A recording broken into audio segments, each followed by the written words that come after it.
Sa Barangay Napoles, Bagos City, Negros Occidental. Kaka-deliver lang po ng Shinong Rice Mill Machine. Ayan o, malawak po yung taniman ng palay. Sa lahat po na mga taga Bagos City, Negros Occidental, pwede po kayong bumisita dito sa Barangay Napoles, Bagos City. Ayan o.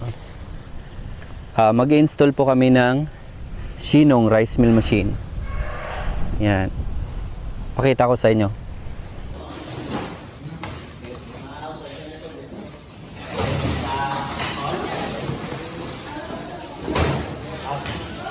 Kaka-deliver lang po yung machine natin dito.